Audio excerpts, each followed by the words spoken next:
السلام علیکم جی، میرا نام ڈاکٹر محمد ظہیر ہے۔ آپ سے پہلے بھی مختلف ویڈیوز میں بات ہوتی رہتی ہے۔ میں basically assistant professor neurology lady hospital Peshawar میں کام کرتا ہوں۔ آج جس موضوع پہ میں تمام جو میرے ویورز ہیں ان کو یہ بتانا چاہتا ہوں کہ ہاتھ اور پاؤں یا باڈی کے جو یہ اعضاء ہیں یہ سن کیوں ہو جاتے ہیں، یا عام زبان میں یہ نم ہو جاتے ہیں، ایسا کیوں ہوتا ہے؟ تو اگر ہم اس پہ بات کریں تو مختلف اس کی وجوہات ہیں جس کی وجہ سے کہ یہ تکلیف ہوتی ہیں۔ اگر اس کو ہم اس طرح ہم تقسیم کر دیں کہ کسی کو اچانک سے ایسا ہونا شروع ہو جائے اور کسی کو مسلسل ایسا ہو رہا ہے، اگر ہم اس کو دو حصوں میں تقسیم کر دیں تو زیادہ میرے خیال میں بہتر رہے گا۔ اگر کسی کو اچانک سے ایسا ہو جائے تو پھر ہمارے ذہن میں یہ آتا ہے کہ خدا نخواستہ کوئی فالج کی علامت ہے یا دماغ کے کوئی مسائل ہیں، اس کی وجہ سے ہو رہا ہے۔ اور اگر یہ مسلسل ہو رہا ہے، مطلب پچھلے 1 سال 2 سالوں سے یہ بڑھتے جا رہا ہے، پھر اس کی مختلف وجوہات ہو سکتی ہیں، جیسے کہ ہم یہ کہتے ہیں کہ سروائیکل ریڈیکولوپیتھی یا سروائیکل مائلوپیتھی، جیسے کہ گردن میں جو ہمارے جو ڈسک ایشوز ہیں ان کے ساتھ ہو سکتی ہے۔ اس کے علاوہ جو ہے کمر کے جو مسائل ہیں، لوور بیک، اس کے ساتھ ہو سکتی ہے۔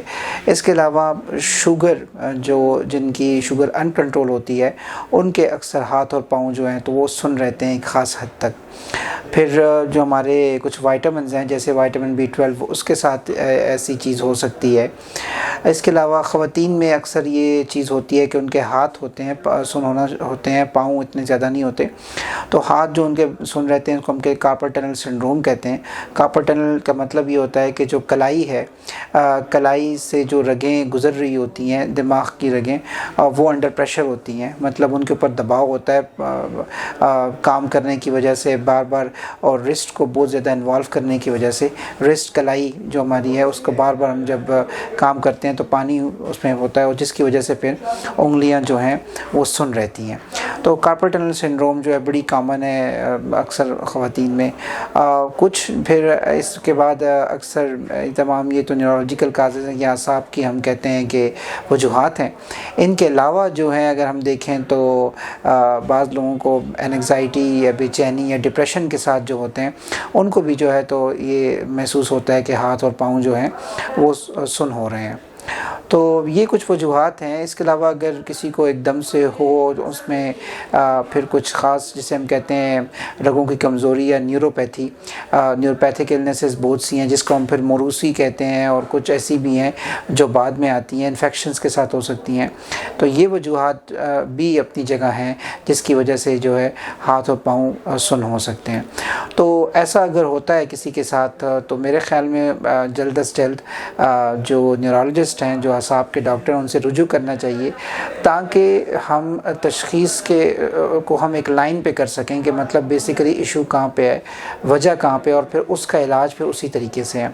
علاج کی بات کریں تو زیادہ تر جو ہے کچھ بیماریاں اس میں ایسی ہیں جس کا علاج اتنا ممکن نہیں ہے، لیکن بہت سی ایسی ہیں جو جن کا ہم علاج کر سکتے ہیں، اور ٹائملی اگر ہو تو زیادہ بہتر ہے، کیونکہ جتنا زیادہ ٹائم گزرے گا اتنا زیادہ جو ہے ماربیڈیٹی یا ہم کہتے ہیں بندہ جو اکیلی زندگی یا گزارنا اس کے لیے مشکل ہوگی، ڈیپینڈنگ ہونا شروع ہو جائے گا، دوسروں پہ منحصر ہونا شروع ہو جائے گا۔ جو یہ تمام بیماریاں ہیں اگر ہم اپنی غذا کو بہتر کریں، ایکسرسائز کریں، تو بہت سی چیزیں ایسی ہیں جو خود بخود بہتر ہو سکتی ہیں۔ جیسے فار ایگزامپل میں نے کہا کہ شوگر کے ساتھ اس کا بڑا مطلب ہم جب بھی کوئی مریض آتا ہے ہماری سوسائٹی سے اور وہ کہتا ہے ہاتھ پاؤں کے سنا ہو، تو پہلی چیز جو ڈاکٹر کے مائنڈ میں آتی ہے وہ شوگر کی ہی آتی ہے۔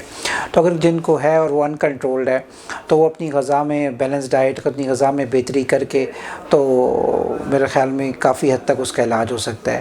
اس کے علاوہ اگر اپنی زندگی میں تبدیلیاں اس طرح لائیں کہ تھوڑی مارننگ میں آپ نکل جائیں، 15 منٹ 20 منٹ کی آپ واک کریں، تو اس سے کافی حد تک یہ چیزیں آپ فریش رہیں گے۔